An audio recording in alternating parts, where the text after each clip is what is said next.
What's up everyone, I'm Dan and thanks to the Bloober team for the review copy of Layers of Fear, the final Masterpiece Edition on the Nintendo Switch 2.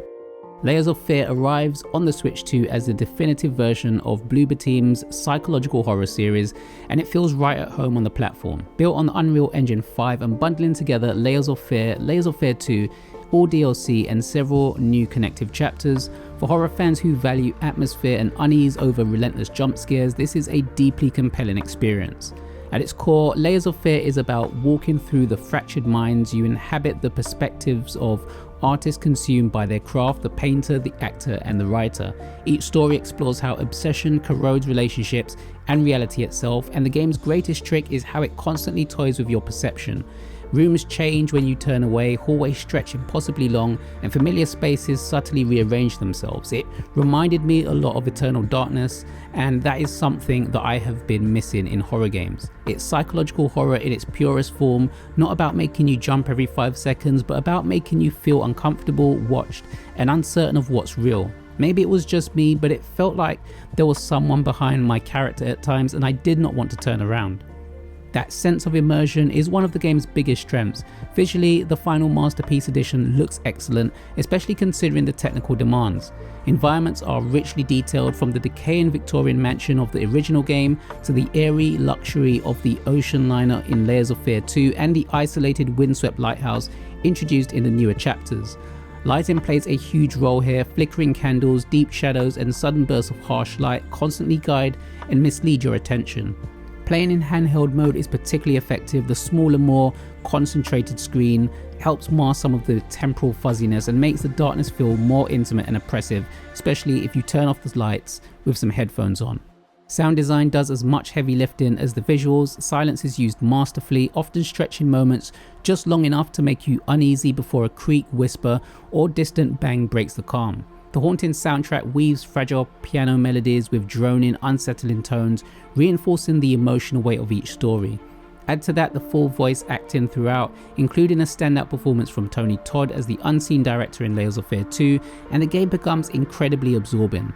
Even simple actions like opening a door or inspecting an object feels loaded with tension. Why has it opened suddenly? What's on the other side? The tension never eases up. Gameplay wise, Layers of Fear is very much a narrative focused walking simulator. You'll explore environments, interact with objects, read notes, and solve light environmental puzzles. These puzzles are rarely challenging, usually involving finding codes or observing details in your surroundings, but they serve their purpose, slowing the pace and encouraging you to take everything in. Mechanics like the flashlight add some variety by revealing hidden objects, stunning enemies, or subtly altering the environment. While there are occasional chase or threat sequences, the game is far more interested in unsettling you psychologically than overwhelming you mechanically. This approach makes Layers of Fear particularly appealing to players like myself who love horror but struggle with constant jump scares. There are a few sharp shocks here and there, but the emphasis is firmly on creeping dread rather than the adrenaline spikes. It's the kind of horror that lingers, an unsettling image, a distorted voice line, or the realization that the room you just left no longer exists in the same way. The game plays with imagery and sound to get inside your head, and it succeeds far more often than it relies on cheap tricks. From a performance standpoint, the Switch 2 version is impressive. The game appears to use dynamic resolution scaling and aims for a higher frame rate with moments of smooth fluidity with the occasional stutter or visual artifacts. These issues are more noticeable in brighter environments, but thankfully much of Layers of Fear takes place in shadowy interiors where imperfections are less distracting and arguably blend into the aesthetic. Accessibility and setting options are also welcome. Safe mode, sensitivity warnings, subtitle customization, HDR support, film grain toggles, and various control options including limited motion controls makes it easy to tailor the experience to your comfort level. This is important for a game that deals heavily with psychological themes and intense atmosphere, allowing players to engage with it at their own pace. Ultimately, Layers of Fear on the Switch 2 is exactly what it promises to be, the complete, polished version of Bloober team's signature horror series. It's not a game for players looking for constant action or complex puzzles, but for those who enjoy slow burn, mind-bending horror. It's a chilling and memorable journey. Immersive, creepy, visually striking, and deeply unsettling. This is a masterpiece, best experience alone, in the dark with headphones on, preferably in handheld mode where the madness feels just a little closer to home. Layers of Fear: The Final Masterpiece Edition is out now on the Nintendo eShop, priced at $35.99 in the UK and $39.99 in the US. Have you played this one before, and what did you think about it? Let me know your thoughts in the comments below. Many thanks for watching. Hope you enjoyed the review. Don't forget to hit that like button, and until next time.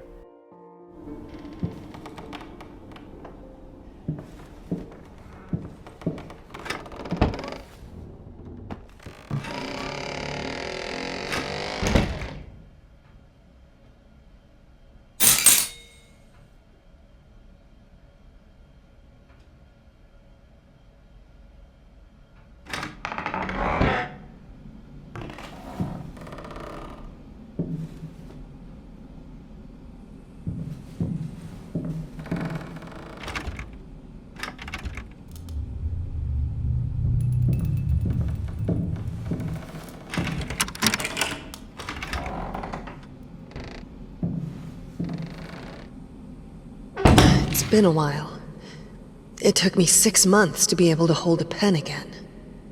6 long and painful months. But I finally did it. It still hurts, but the pain is just bearable enough for me to jot down a few lines. Oh, the things we take for granted. Wow, that's deep. I think I better rest some more before I put ancient philosophers to shame.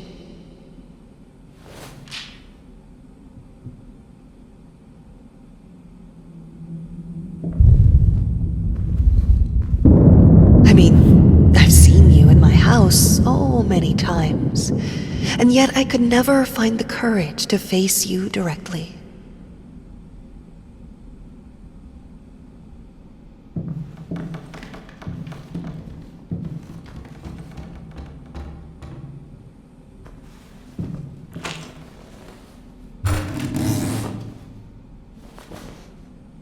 Lice, mice, bald, bloody spots, hair, not mine. Where are the scissors?